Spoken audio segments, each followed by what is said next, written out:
Ever wondered what the real cost of convenience is in our digital world? Tim Jensen, host of Intentionally Inconvenient, dares to question if convenience is truly the enemy of privacy. You'll explore the essence of privacy, why it's worth pursuing, and debunk the myth that it's a lost cause. Together, you will challenge the notion of, I have nothing to hide, and reveal why every bit of your information matters. Remember, all hope is not lost. It's time to reclaim your privacy in this intentionally inconvenient reality.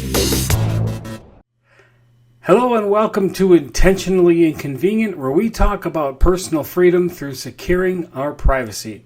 My name is Tim Jensen. I'm the host of Intentionally Inconvenient. In our last episode, we covered the next step in our privacy bootcamp, which is Level 1 Credit Bureaus. And this is one of those things that you can do quickly on the same day you learn it. We discussed credit freezes, fraud alerts, credit locks, and you'll need to go back to that episode before continuing because you should follow that step right away, even before working with passwords and password managers. It's that important. So in this episode, we're going to go over the next step in starting over with securing your personal privacy. And that step has to do with passwords and password managers. So in episodes 6 and 7, which was about 10 episodes ago, I covered the importance of passwords and about using a password manager. The strategy that I use is a password that is 20 or more characters. It contains uppercase letters, lowercase letters, numerals, and symbols in the password, and it's stored in a password manager. If you have to remember it, if you can remember it, I should say, it's not good enough. It should be a unique password to each login. Each login that you use should have a separate password. We don't get one little password that we use on all of our logins because the minute somebody knows your email address and your password that you use all the time, they can pretty much guess and fish around where else they can go. They call it spear phishing, where they just poke around and they use the same email and password on every website. It leaves you incredibly vulnerable. And that's not what we're all about. So on top of the passwords, that's 20 or more characters, uppercase, lowercase, symbols, and numerals, stored in a password manager, because if you can remember it, it's not good enough. And each login is unique. Each password login is unique. No repeating passwords anywhere else. On top of that, each login uses a different email address, which is an email alias or email forwarding. Now we'll talk more about that in a future episode. That's still on the level 1 category, but it's not germane to what we're doing in this episode. I do use simpleLogin.co to generate my email addresses, but like I said, we'll cover that in a separate video. Now, regarding password managers, if you don't have a password manager right now, and it's very possible that you don't, consider using ProtonPass. You can find ProtonPass at GoClickMe, that's GoClick.me/ProtonPass. So goclick.me/ProtonPass. And there's no C in click. GoClick.me/ProtonPass. I use ProtonPass now and I absolutely love its flexibility. For instance, you can import passwords from any other major password manager if you already have one. Even if you have over 600 passwords like I do, you can import them in just a few clicks and you're done. Boom. Easy. Save time when filling out online forms. How many of you have ever had to fill out your name and address and phone number and blah, blah, blah, blah, blah, 18 different data points on you? Having this fill out your online forms is a huge time saver, and it's all encrypted in the password manager too. When we talk about personal aliases in the future episode, you'll understand why this is so important. Because I don't recommend that you use your same first and last name and address and phone number and email address on every website. I actually recommend, and this is going to sound heretical, like I'm a heretic or something, I actually recommend that you falsify the information because you're protecting yourself. That's why we call them aliases. Anyway, you can log in with autofill, or you can even use what's called a passkey. And passkeys are a brand new phenomena that's just happened in the last 6 to 12 months.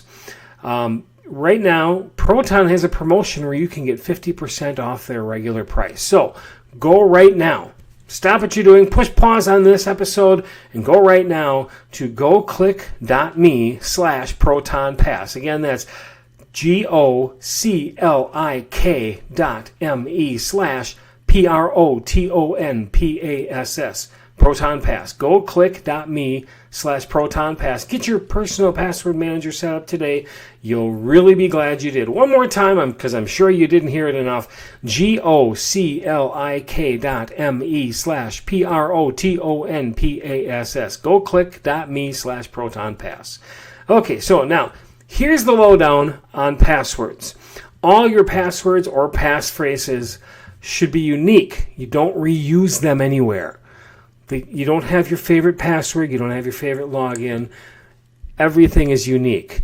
Why is that? Let's say that website, whatever it is, has a data breach. You're vulnerable only for that one website. If you use that same username and password on hundreds of websites, you're vulnerable for hundreds of websites. If you use a unique login and password on each website, store it in the password manager, because you're not going to remember all that. I'm not going to remember all that. You're much less vulnerable because you're only vulnerable for the one website. 16 characters minimum. The industry says minimum of 12. I say at least 16, but I use 20 and sometimes more. The longer it is, the stronger it is. You can remember that. Say that. Everybody say that together. The longer it is, the stronger it is. That's right. Okay, this isn't one of those. All right. Use uppercase letters, use lowercase letters, use numerals, and use symbols. Complexity is important. If you can remember your password, it's not good enough. Your password is not good enough. That's important. Also, randomize your password. No dictionary words, because that just is so easy for a computer to guess.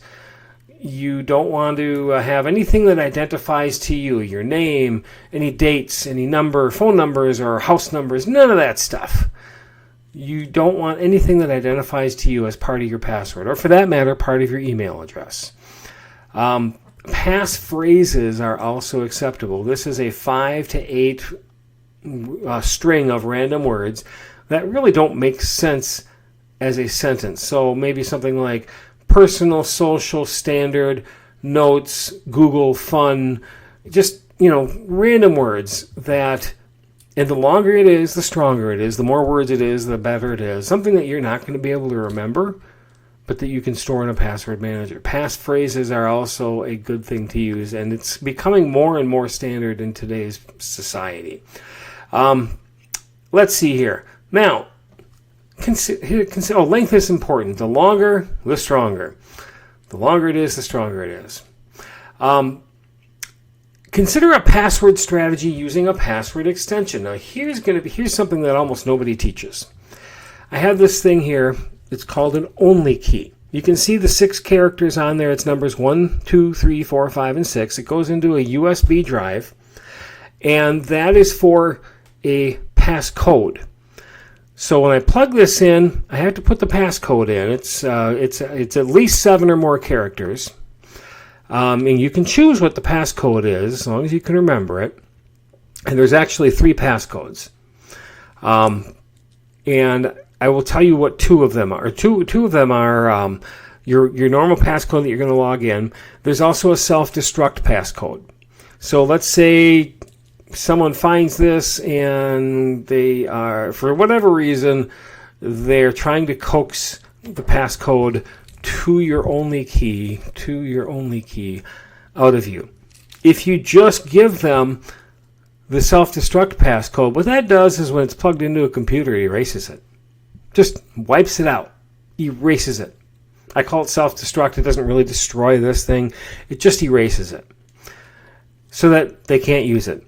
They don't get your passwords. So when you get one of these, get 2. Have one stored in a safe place that you don't tell anybody, and then you can keep one with you. If this gets lost, if this gets stolen, it's useless to them without the passcode. And if they ask for the passcode, you give them the self-destruct code, it erases it, and you're done. And then the other one's safe and sound in your safe place that you've stored it. Okay, So OnlyKey is a piece of hardware that you carry with you. It's not attached to the internet because you have to plug it in. And what I suggest you do, plug it in when you need it, put in the passcode, and then put in your password, and then pull it back out and put it away. So it doesn't have a very long time plugged into your machine. Just to be safe. It's not attached to the internet. It is encrypted. It requires the password, like I said. It has a self-destruct code, the plug-in code. Plug in the code and the key's erased. It can store up to 24 passwords. So this is not going to be your normal password manager. What this does is you can put a 7, 8, 9, 10, 11, 12 string of extra codes on here. And since you've got 24 spots to put them, you can have 24 different ones if you really wanted to. That might get a little complicated. But let's say you just have a 7, 8, 9, 10 string of characters that you spit out using this. And that tacks on to the end of your 20-character password in your software password manager. So here's the scenario.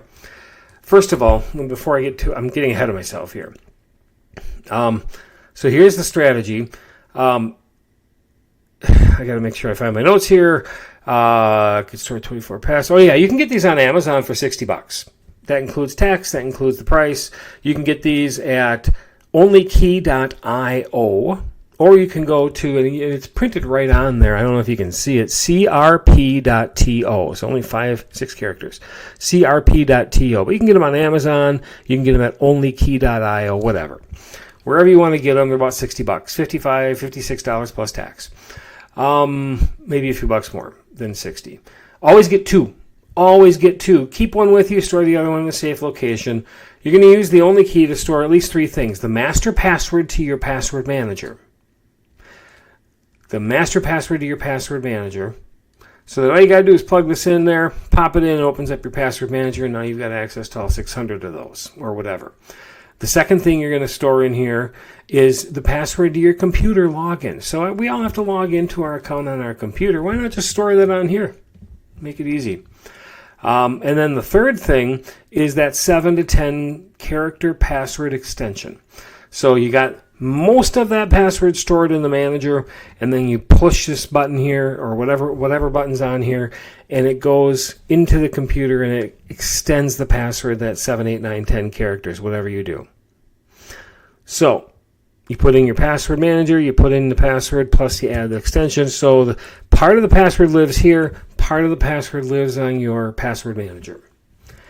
It's a little complicated. You don't have to do it, but if you are really concerned about making sure that your passwords don't get hacked and breached, only put part of them there, part of them here. Problem solved.